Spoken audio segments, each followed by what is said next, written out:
2025 সালের শুরুর দিক থেকে নতুন আকর্ষণ। এবং দয়াময় এন্টারপ্রাইজ কিন্তু সব সময় ইউনিক কিছু, আধুনিক কিছু নিয়ে আসার চেষ্টা করে। গ্রাম অঞ্চলে যে বাসাবাড়িগুলো হয় 2 তলা বা 3 তলার অধিক কিন্তু হয় না। সেক্ষেত্রে বাহিরে বাচ্চারা বা ছোট সোনামণিরা খেলাধুলা করলে বল লাগলে অথবা বাহির থেকে ইটা মারলে কিন্তু গ্লাস ভেঙে যায়, থাই গ্লাস। ঠিক আছে, এটা হচ্ছে খুবই একটা প্রবলেমের বিষয়। তো ওই দিক থেকে আমরা চিন্তা করে এখন থাই গ্লাস আমরা দিচ্ছি বিভিন্ন ক্যাটাগরি এবং বিভিন্ন ডিজাইনের টেম্পার গ্লাস দিয়ে, যেটা দিয়ে বাড়ি দিলেও ভাঙবে না এবং সামান্য কোনো আঘাতে নরমাল গ্লাসের মতো আর্চার লাগলে ভেঙে যাবে না। এটার ভিতরে যে থিকনেস, অ্যালুমিনিয়ামের থিকনেসটা এটা হচ্ছে 1.2 mm।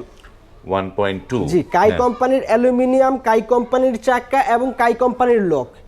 আচ্ছা, আমি দর্শকদের আরো একটু কনফিউজ ক্লিয়ার করে দেই। এই যে আমরা তো মুখে মুখে বলছি টেম্পার গ্লাস, কাস্টমার বুঝবে কিভাবে? দরজার ক্ষেত্রে তো সিল থাকে ভাই, আমাদেরটাও আছে। যদি একটু কাছ থেকে দেখান তাহলে দর্শকরা দেখতে পারবে। এই যে টেম্পার সিল প্রতি স্কয়ার ফিট পড়েছে 850 টাকা করে। 850 টাকা স্কয়ার ফিট পড়েছে। জি জি জি। এখানে যে ডিজাইনগুলো দেখতে পাচ্ছেন, মুফাজ্জল ভাই আমাদেরকে একটা ডিজাইন দিয়ে বাড়ির সমস্ত মালামাল অর্ডার করেছিল। তো যদি কেউ চায় যে না আমি ভিন্ন ভিন্ন ডিজাইনের দিয়ে থাই গ্লাস নিব, আমাদের কাছে শতাধিকেরও বেশি ডিজাইন আছে। আমাদের সাথে স্ক্রিনে দেওয়া নাম্বারগুলোতে যোগাযোগ করলে এরকম নিত্য নতুন ডিজাইনের আধুনিক ডিজাইন আমাদের কাছে পেয়ে যাবেন ইনশাআল্লাহ।